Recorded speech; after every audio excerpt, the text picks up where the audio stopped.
Cérémonie de vœux également pour Marine Le Pen, c'était tout à l'heure, face à la presse. Marine Le Pen, qui est donc avec nous ce soir. Bonsoir, merci d'avoir accepté notre invitation. Depuis quelques jours, les plans sociaux font la une. Si vous étiez au pouvoir, que feriez-vous pour 6 francs? Est-ce que vous investiriez l'argent public dans cette entreprise? Monsieur, ça fait des mois, et même dès que nous avons été élus au Conseil régional, que nous avons défendu l'idée que la SNCF devait recapitaliser 6 France.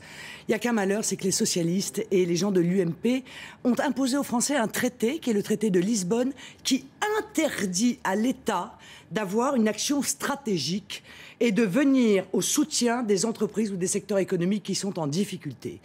Et voilà aujourd'hui cette classe politique qui pleure des larmes de crocodile, qui se balade avec sa boîte de Kleenex en bandoulière, alors que, je vous le dis très solennellement ce soir, ce sont eux qui sont responsables du chômage.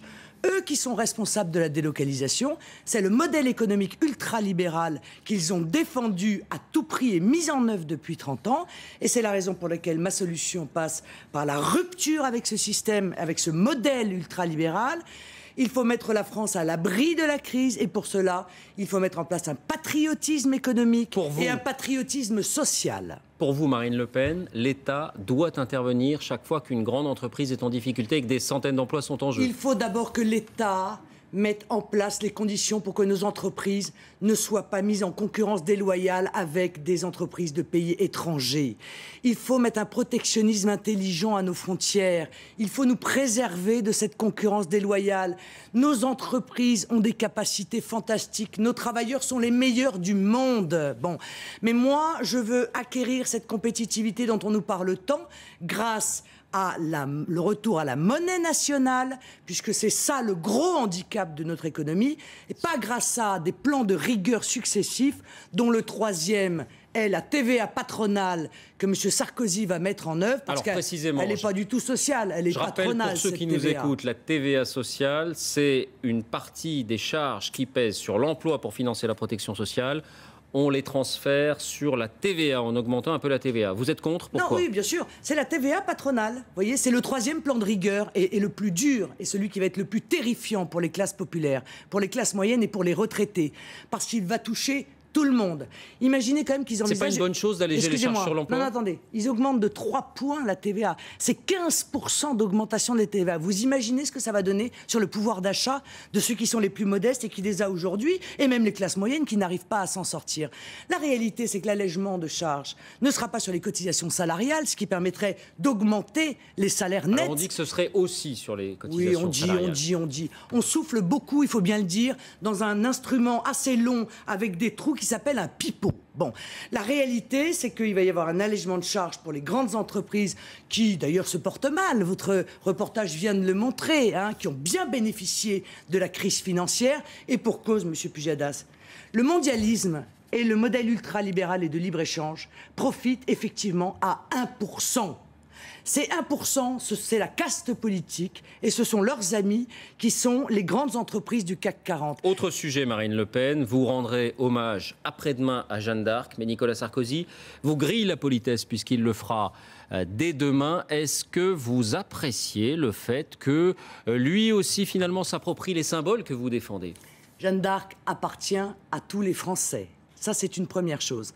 Mais je vois bien que Nicolas Sarkozy court après moi. Et qu'il risque de vous manger la laine sur le dos. Il faut qu'il sache que j'ai des convictions plus fortes, que j'ai un cœur plus pur et que j'ai des jambes plus longues. Et par conséquent, il va avoir beaucoup de mal, je crois, à me rattraper. Vous ne craignez pas qu'il vous mange la laine sur le dos comme il l'a fait avec votre père en 2007? Je crois à l'honnêteté en politique. Je crois à la sincérité des convictions. Nicolas Sarkozy, chaque jour, démontre aux Français qu'il est dans une vision purement électoraliste, d'intérêt personnel, et qu'il a complètement oublié l'intérêt supérieur du peuple français. On l'a vu d'ailleurs avec cette TVA patronale qu'il va mettre en œuvre. Il vend son âme au marché financier, il vend son âme aux agences de notation, c'est son problème. Mais le pire, c'est qu'il vend aussi son peuple. Marine Le Pen, vous avez, face à la presse, tout à l'heure évoqué à nouveau le problème des 500 signatures pour vous présenter à la présidentielle. On ne peut pas s'empêcher de se demander, au vu des précédents de 2007, de 2002, si ce n'est pas une stratégie pour faire parler de vous, en quelque sorte. Oui, bien sûr, on ne parle pas assez de moi. Non, la réalité, c'est que si les choses continuent à ce rythme-là, je ne pourrai pas être candidate à l'élection présidentielle. Pourquoi est-ce que vous ne dites pas combien de signatures vous avez aujourd'hui? Et je le dirai le 15 février parce que nous sommes encore aux promesses. Ce que je peux vous dire, c'est que j'en ai moins qu'en 2007 à la même époque, alors même que nous avons déposé uniquement 507 parrainages le dernier jour au Conseil constitutionnel. La situation est très grave. Et l'UMP et le PS ne tiennent pas à ce que je sois candidate, M. Pujadas, parce que c'est une évidence pour tout le monde. La seule qui est capable, en réalité, la seule candidate véritablement qui s'oppose au système et qui est capable d'être au second tour, c'est moi. Et donc tout sera fait pour m'empêcher d'être candidate. Ce scandale démocratique pourrait être réglé très simplement. Il suffirait de rendre anonymes les parrainages, puisqu'aujourd'hui les maires sont victimes de pression, sont victimes de critiques en permanence dans un système qui a été dévoyé. On publie leurs noms uniquement pour pouvoir faire pression sur eux.